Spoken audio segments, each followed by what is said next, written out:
हमारे सीआरपीएफ की संस्था है जो कि हमारा कश्मीर ऑफ सेक्टर में से संचालित होती है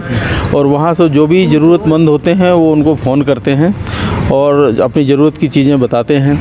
उस फ़ोन के बाद हमको टास्क मिलता है कि उन लोगों की वास्तव में कि में जो भी ज़रूरत है उनको चेक करें, उनके ग्राउंड रियलिटीज़ देखें और उसके आधार पर जो हमारी रिपोर्ट के आधार पर वो सभी तमाम सामान या जो भी ज़रूरत की चीज़ मांगी गई उनको दिया जाता है। इसी के क्रम में हम लगातार इस तरीके की मददगार की संस्था के तहत कुलगाम के लोगों की मदद कर रहे हैं। आज के दिन हम लोगों ने एक बार्बर चेयर और एक व्हील चेयर और साथ में कुछ मेडिसिन्स हैं जो कि किडनी के पेशेंट हैं उनको मेडिसिन डिस्ट्रीब्यूट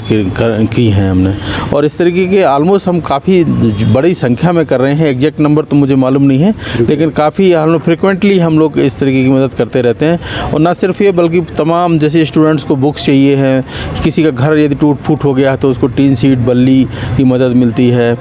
और भी तमाम तरीके की मदद जो तरीके की रिक्वायरमेंट लोगों की होती है उसके आधार पर हमारी मददगार संस्था हम लोगों के थ्रू जो है उनकी मदद करती रहती है। उसके साथ कैसे हम पूरे घाटी की बात करें या पर्टिकुलरली अपने ज़िले की बात करें, क्या आपको लग रहा है कि आज की डेट में जो कश्मीर या जो अपने साउथ कश्मीर में जो हमेशा बॉयल रहता था, क्या चेंजिंग आ गई इसमें?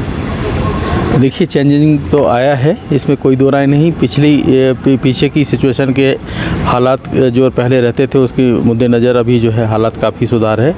और कहीं ना कहीं मैं जो चाहूँगा इसमें निश्चित तौर पर यहाँ की पब्लिक का जो है योगदान है जिसकी वजह से ये चेंज आया है। और मुझे लगता है आगे भी जिस तरीके से पब्लिक सहयोग कर रही है या ये पब्लिक जिस तरीके से समझ रही है कि उनके हित में क्या है और क्या अनहित में है, उसको ध्यान में रखते हुए हमें पूरी उम्मीद है कि आगे सिचुएशन और भी पूरी ठीक हो जाएगी।